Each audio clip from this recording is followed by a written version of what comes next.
እንደምን ዋላችሁ ተመልካቾቻችን የቢዝነስ ዘገባችን ተጀምሯል ቆይታችሁን ከኛ ጋር አድርጉ በችግሮች ሳይበገሩ ጠንክረው በመስራታቸው ለውጥ ማምጣታቸውን በባህር ዳር ከተማ በስራቸው ውጤታማ የሆኑ ሴቶች ተናገሩ ውጤታማ የሆኑ ሴቶችን ተሞክሮ በማስፋት የሴቶችን ተጠቃሚነት ለማረጋገጥ እንደሚሰሩ ሴት የስራ ኃላፊዎች ገልጸዋል የሴቶችን ኢኮኖሚያዊ ተጠቃሚነት ለማረጋገጥ የተጀመሩ ስራዎች ተጠናክረው እንደሚቀጥሉም የአማራ ክልል ሴቶች ህፃናትና ማህበራዊ ጉዳይ ቢሮ አስታውቋል በቀለ ተሾመ ተጨማሪ ዘገባ አለው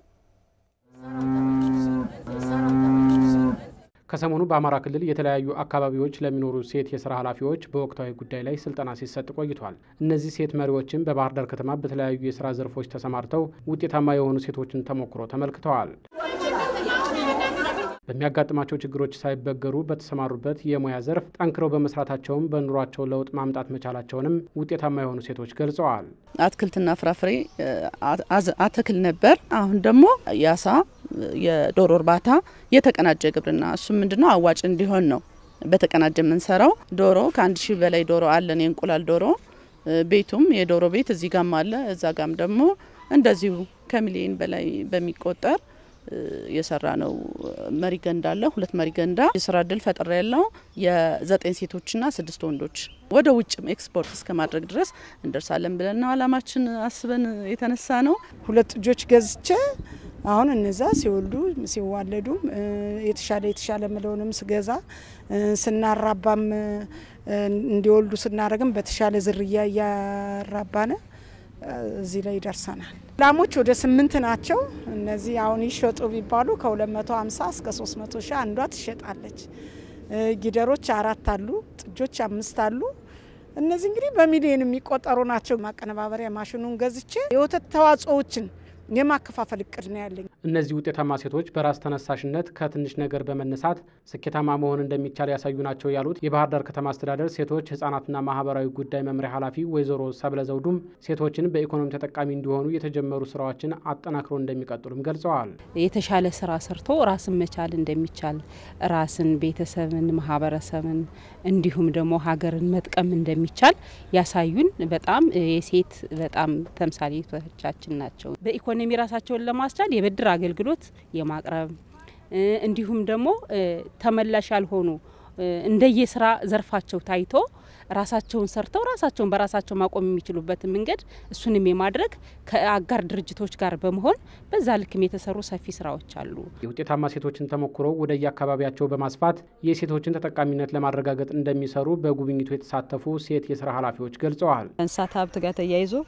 በዶሮ እርባታ የጀመሩት ስራ አለ አሳ ሀብት ጋር የተጀመረ ስራ አለ በዛ ላይ ደግሞ የአትክልትና ፍራፍሬ ስራውን አንድ ላይ ያቀናጅተው ያንዱ ተረፈ ምርት ለአንዱ ምግብ እየሆነ ፕሮዳክቲቪቲውን እየጨመረ እንዲሄድ ከማድረግ አኳያ ሰፊ ነው ትምርት ሊሰጥ የሚችል ስራ ነው ያየን ይሄንን ወስዶ በተቀናጀ መንገድ ደግሞ ወደ ታች አውርዶ ባደረጃጅ ሴቶች እንዲጠቀሙ ማድረግ ይተበቅብናል ያየናቸው የሴቶች ውጤት ናቸው ነት ለመናገር ሴቶቹ ናቸው እየሰሩ የስራ ድል እየፈጠሩ በዋናነት መሪ ሆነው ያገኘናቸውና ይሄ ትልቅ ተሞክሮና ለኛ ትልቅ ልምድ ስለሆነ ቀጣይ ወስደን እንደኛ ከተማ አስተዳደር ወይም ደግሞ እንደየ አካባቢያችን ነባራዊ ሁኔታ እውነት ለመናገር መልማት የሚችሉ ናቸው ሴቶችን የኢኮኖሚ ተጠቃሚነታቸው እንዲረጋገጥ ለማድረግ የተጀመሩ ስራዎችን ይበልጥ አጠናክረው እንደሚቀጥሉም የአማራ ክልል ሴቶች ህፃናትና ማህበራዊ ጉዳይ ቢሮ ኃላፊ ወይዘሮ ብርቱካን ሲሳይ ገልጸዋል ሴቶችን በኢኮኖሚ ማጠናከር ሴቶችን ወርዶ መደገፍ ሴቶችን ያላቸውን ነገር ዕውቀታቸውን እንዲያወጡ እድል መስጠት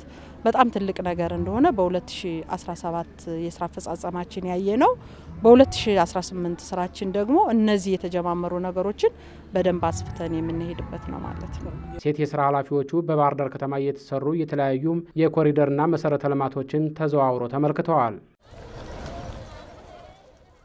የተቀዛቀዘውን ምጣኔ ሀብት ማነቃቃትን ያለመ የንግድ ትርኢትና ባዛር በደብረታቦር ከተማ ተጀምሯል በማስጀመሪያ መርሃ ግብሩ የደብረታቦር ከተማ አስተዳደር ከንቲባ ደሴ መኮንን የደብረታቦር ከተማ አፈ ጉባኤ ቄስ መልካሙ ላቀውና የከተማ አስተዳደሩ የመምሪያ ኃላፊዎች የመምሪያ ኃላፊዎችን ጨምሮ ባለድርሻ አካላት ተገኝተዋል። የደብረ ታቦር ከተማ አስተዳደር ንግድና ገበያ ልማት መምሪያ ኃላፊ ቢኒያም ባዩ በተከሰተው ግጭት ምጣኔ ሀብቱ ተቀዛቅዞ መቆየቱን ተናግረዋል።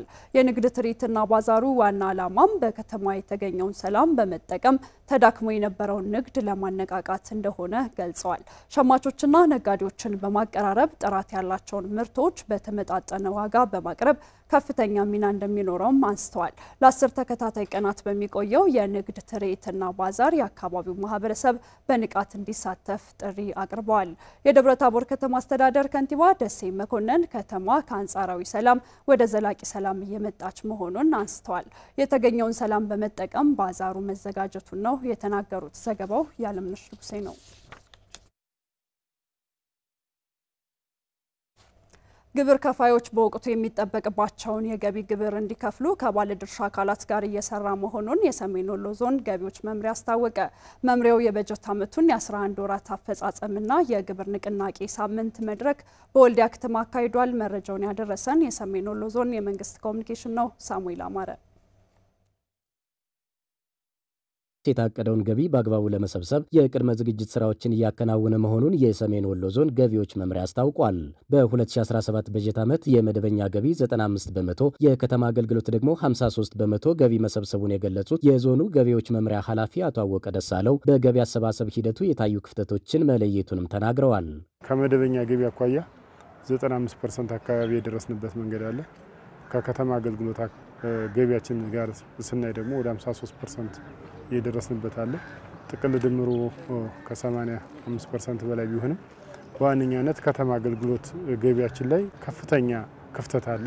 የገቢ አርዕስቶችን ለይቶ ከከተማ አገልግሎት ጽህፈት ቤቶች ጋር ተቀናጅቶ የመስራት ችግር ስለገጠመ ከተማ አገልግሎት ላይ ወረዳዎቻችንና ከተማ አስተዳደሮቻችን ዝቅተኛ አፈጻጸም ነው ያላቸው። በቀጣይ ዓመት የታቀደውን ገቢ ለመሰብሰብ ከንግዱ ማህበረሰብና ከከተማ አገልግሎት ጽህፈት ቤት ጋር ተቀናጅቶ መስራት ይገባል ያሉት ኃላፊው የደረጃ ሐመሩሃ ግብር ከፋዮች እስከ ሐምሌ 5 2017 ዓ.ም ድረስ ግብራቸውን ከፍለው ማጠናቀቅ እንዳለባቸው አክለዋል። ከተማዎችና ወረዳዎች የንግዱ ማህበረሰብንና ሌሎች የሚመለከታቸውን አካላት ይዘው የሐምሌና ግብሩን አፈጻጸም እንዴት እናሳካ በሚል የሚገመግሙበትን ኦሪንቴሽን የሰጠ ነው። በመድረኩ የተሳተፉ የወረዳና የከተማ አስተዳደሩ አመራሮች ያቀዱትን የልማት ስራ ለማሳካት የንቅናቄ መድረኮችን የማዘጋጀትና የንግዱን ማህበረሰብ የማወያየት ስራ መሰራቱን ተናግረዋል።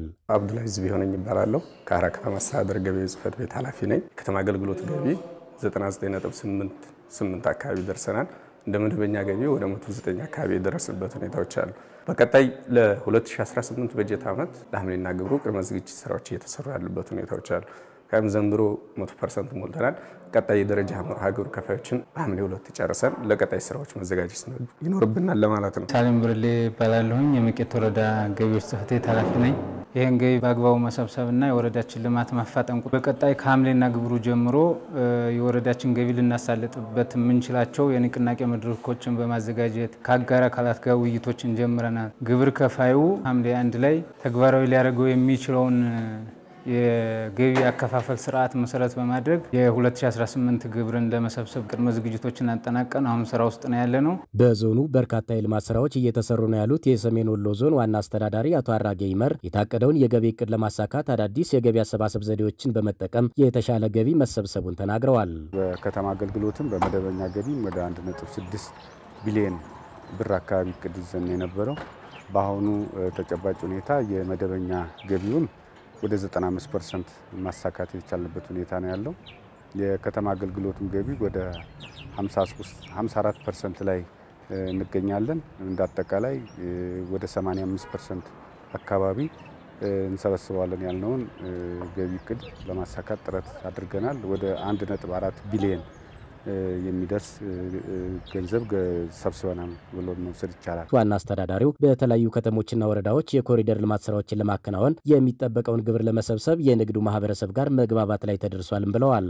የመርሳ ከተማ፣ ቆቦ ከተማ እንደዚሁም የፍላቂት ከተማና የጋሸና ከተማ የኮሪደር ልማትን ለማሳካት አቅደው እየሰሩ የሚገኙበት ሁኔታ ነው ያለው። በቀሪ ጊዜያት የሚጠበቅብንን ገቢ እቅዳችንን ለማሳካትና እነዚህን የተጀመሩ የልማት ፕሮጀክቶችን ደግሞ በጊዜና በወቅታቸው ለማጠናቀቅ እንዲያስችለን ነው የተመገብነው። በ2018 በጀት ዓመት የሚጠበቀውን ገቢ ለመሰብሰብ አመራሮች በቁርጠኝነትና በቅንጅት ሊሰሩ እንደሚገባም ዋና አስተዳዳሪው አሳስበዋል።